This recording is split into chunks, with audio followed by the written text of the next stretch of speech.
On the morning of May 24th, 2022, the small town of Uvalde, Texas, awoke to what seemed like just another ordinary school day.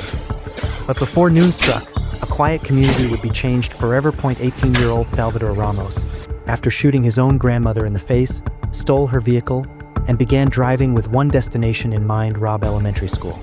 What followed was 77 minutes of horror, confusion, and unthinkable violence. Armed with an AR-15 style rifle, Ramos entered the school and opened fire, killing 19 innocent fourth-grade students and 2 devoted teachers in the classroom. Outside, parents screamed. Officers waited. The world watched in disbelief, and the question echoed louder than the gunshots themselves. Why did it take 77 minutes to stop one man? And through those minutes, a community waited and argued why no one entered sooner. And yes, there are questions as to why the police didn't act soon enough. But he discovered his own daughter dead on the classroom floor.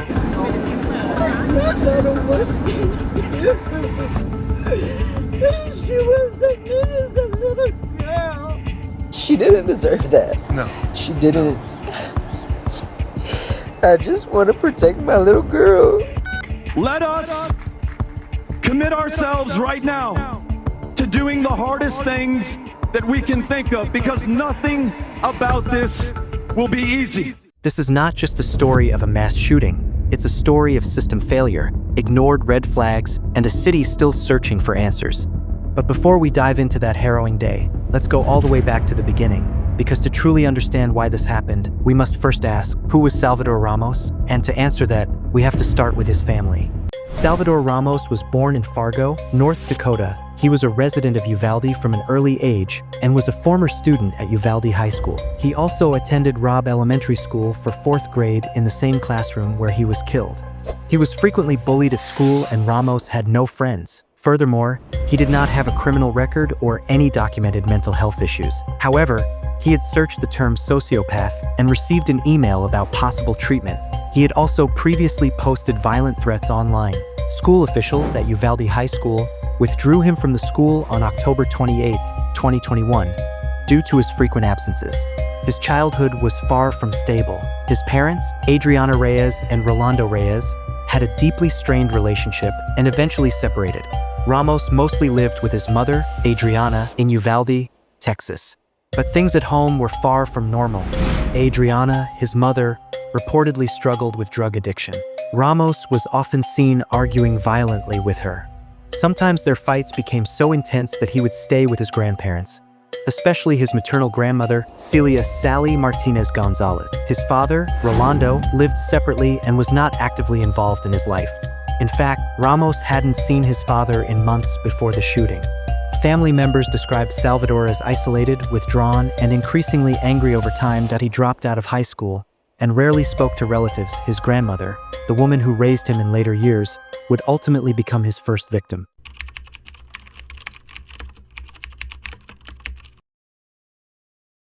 Ramos' social media acquaintances said he openly abused and killed animals such as cats and would live stream the abuse on Uvalde. Other social media acquaintances said that he would also live stream himself on Uvalde threatening to kidnap and rape girls who used the app, as well as threatening to commit a school shooting. Ramos' account was reported to Uvalde, but no action was taken. Up until a month before the shooting, Ramos worked at a local Wendy's and had been employed there for at least a year. According to the store's night manager, he went out of his way to keep to himself. One of his co-workers said he was occasionally rude to his female co-workers, to whom he sent inappropriate text messages and would intimidate co-workers at his job by asking them, "Do you know who I am?" Ramos' co-workers referred to him by names including school shooter, because he had long hair and frequently wore black clothing. A year before the shooting, Ramos started posting pictures to his Instagram account of semi-automatic rifles that were on his wish list. According to a friend of his, he would often drive around at night with another friend, shooting at strangers with a BB gun and egging cars. Ramos moved out of his mother's house and into his grandparents' house 2 months before the shooting, after an argument broke out between him and his mother over Ramos turning off the Wi-Fi. People close to Ramos' family described his mother as a drug user and said he frequently argued with her. 2 months prior to the shooting, he posted a video of himself on Instagram aggressively arguing with his mother and referring to her as a bitch. Ramos' mother described her son as not a monster, but admitted that he could be aggressive. His grandfather said that his grandson did not have a driver's license and did not know how to drive. According to his father, Ramos had a girlfriend who lived in San Antonio. On May 14th, Ramos sent a private Instagram message reading, 10 more days. A person responded, "Are you going to shoot up a school or something?" He replied, "No, stop asking dumb questions. You'll see." In September 2021, Ramos asked his older sister to buy him a gun, but she refused. On May 17th, 2022, a day after his 18th birthday, he legally purchased a Smith & Wesson semi-automatic rifle from a local gun store. He then purchased another rifle 3 days later. Investigators later found that his gun had a Hellfire trigger device, which decreases the time required for the trigger to reset, increasing the possible rate of fire.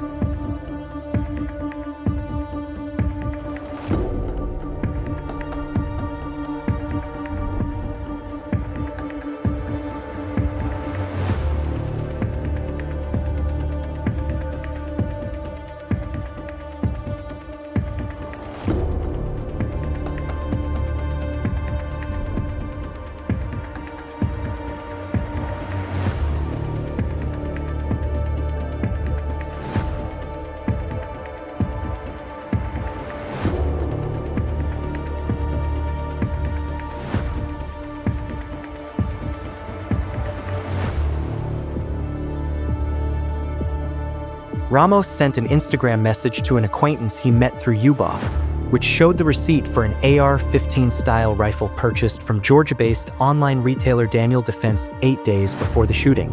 He posted a picture of 2 rifles on his Instagram account 3 days before the shooting. On May 24, 2022, Salvador Ramos and his 66-year-old grandmother had an argument over his failure to graduate from high school at their home in Uvalde. Sometime after 11 a.m., Ramos shoots his grandmother in the face before taking her black 2008 Ford F-150. Gilbert Gallegos, 82, who lives across the street from Ramos and his grandmother, heard a shot as he was in his yard. He runs to the front and sees Ramos speed away in a pickup truck and Ramos' grandmother coming toward him pleading for help. Covered in blood, she says, "Berto, this is what he did. He shot me." According to Gallegos, whose wife calls the police to report the shooting, she survived and got help from neighbors while police officers were called in. She was then airlifted to a hospital in San Antonio in critical condition. Ramos, using his Facebook account, sent 3 private messages to a 15-year-old girl from Germany whom he had met online prior to the shooting. The first to say that he was going to shoot his grandmother, the second to say that he had shot his grandmother, and the third, about 15 minutes before the shooting, to say that he was going to open fire at an elementary school. The girl replied, "Cool." Later, she faced trial in Frankfurt, Germany, and was found guilty of failing to report planned crimes. She was issued a warning and was required to undergo educational measures. At 11:27, a female teacher exits the exterior door in the West Hall, propping the door open with a rock to prevent it from closing behind her. Ramos crashed his grandmother's truck through a barricade and into a concrete ditch outside Robb Elementary School at 11:28 a.m.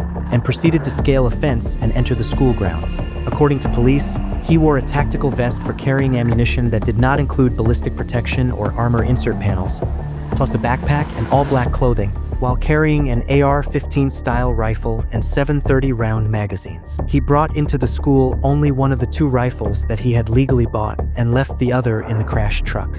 A witness said he first fired at 2 people at a nearby funeral home, both of whom escaped uninjured.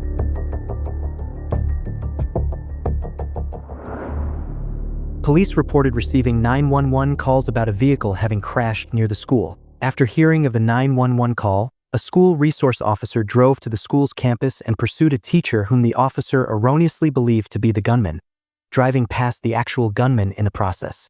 11:30 a.m. First 911 call placed by a teacher who saw Ramos, while the U.S. Marshal Service received a call for assistance from a Uvalde police officer. The teacher enters the school through its west entrance door and shuts it. The door remains unlocked because it can only be locked from the outside. 11:31 a.m. From outside the school, Ramos initiates gunfire, with some bullets penetrating classroom windows. A minute later, a Uvalde Consolidated Independent School District officer arrives at the school, having heard the 911 call. He drives past the gunman, and misidentifies a teacher as the gunman. Ramos begins shooting at the school from the school parking lot as police cars begin to arrive at the funeral home. He then makes his way around the school building. He entered the school through its west-facing entrance door, which had been shut by a teacher who had seen him. The entrance door did not lock despite being designed to be locked when shut.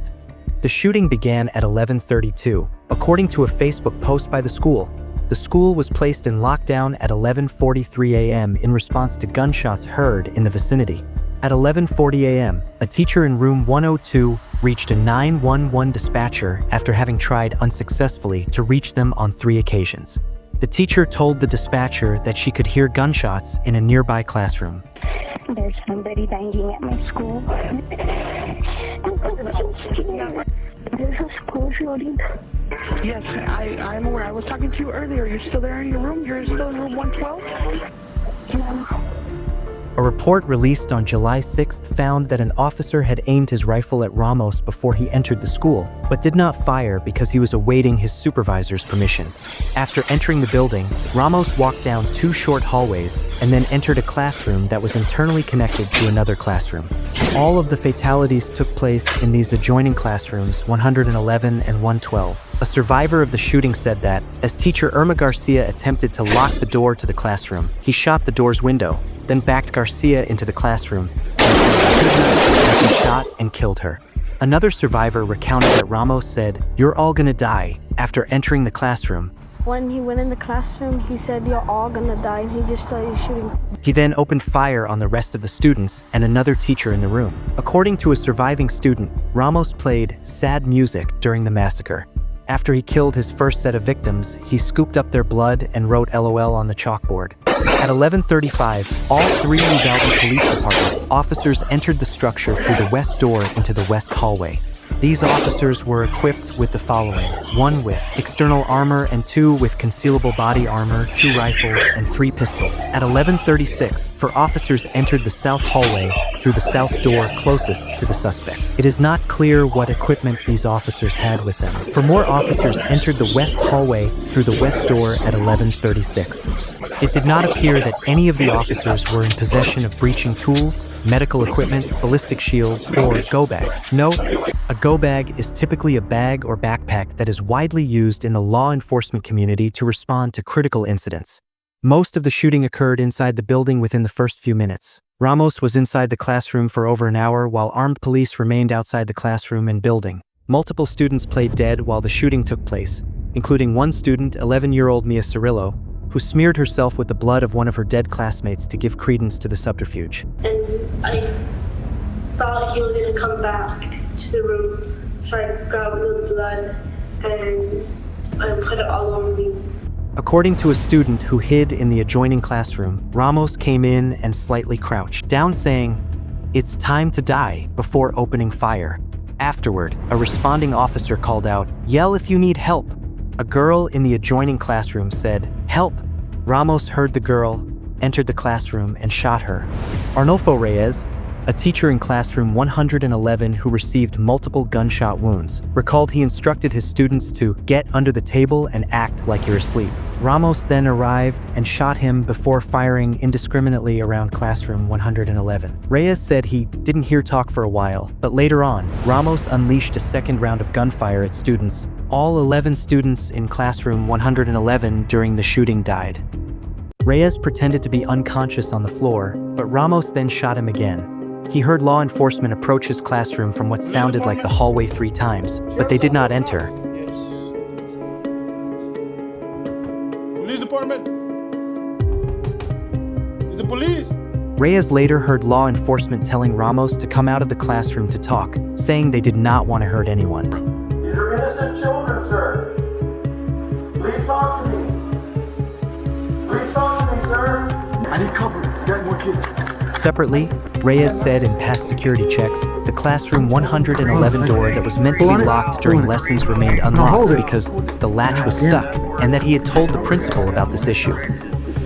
Get the second knife, get the second knife.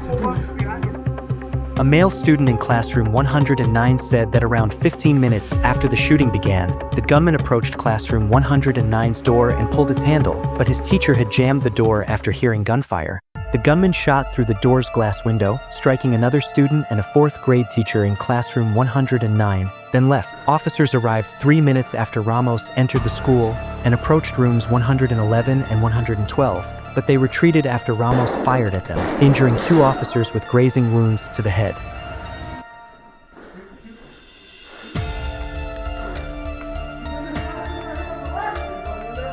Take cover, guys.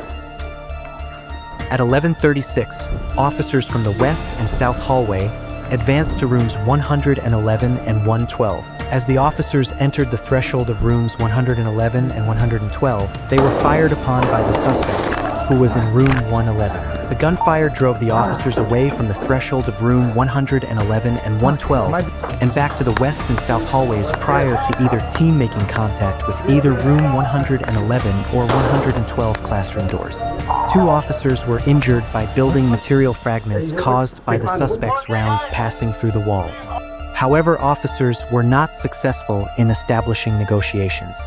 At 11:38, officers on scene, but outside of the hallway, called for additional assistance to include a tactical team with specialized capabilities. Guys inside the classroom right now. I'm bleeding from my ear. But I don't know if y'all can come out here with extra help. Yeah, the guy's fucking shooting. He's in the classroom fucking actively shooting. Robb School. I'm just giving y'all a heads up. Maybe y'all could, the more help the better, you know?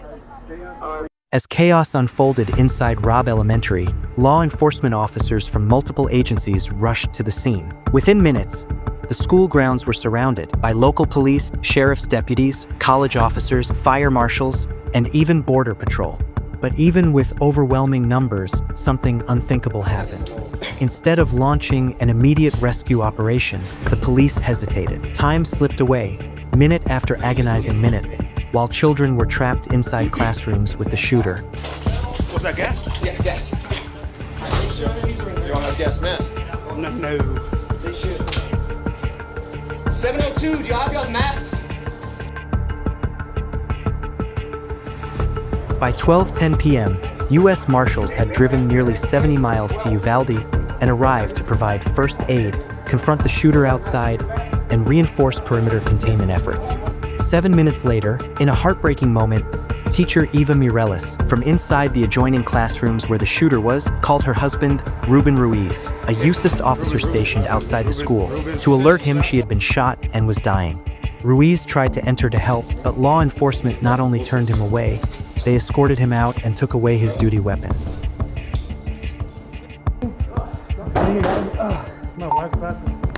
Mireles eventually died from her gunshot wounds. After the police cordoned off the outside of the school, parents pleaded with officers to enter the building. When they did not, parents offered to enter the building themselves. Officers held back and tackled parents who tried to enter the school, further warning that they would use tasers if the parents did not comply with directions. Police pepper sprayed a parent trying to get to their child, and an officer tackled the father of another student. Police reportedly used a taser on a parent who approached a bus to get their child. A mother of 2 students at the school was placed in handcuffs by officers for attempting to enter the school. When released from the handcuffs, she jumped the fence and retrieved her children, exiting before police entered.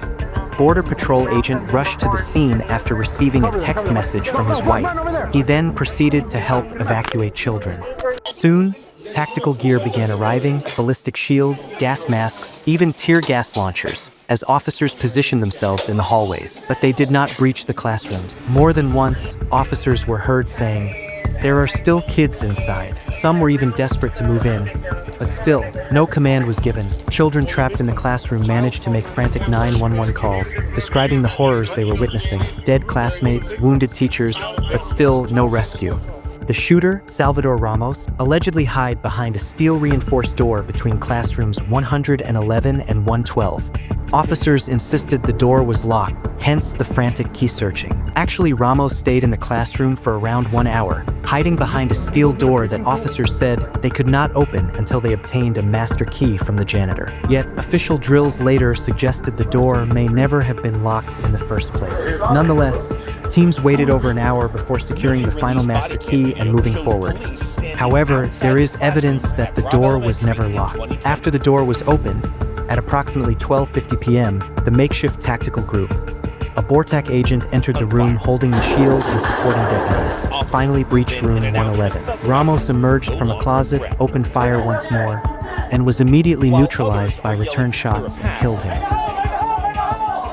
Officers enter classrooms streaked with blood, and they find children screaming. Blurred video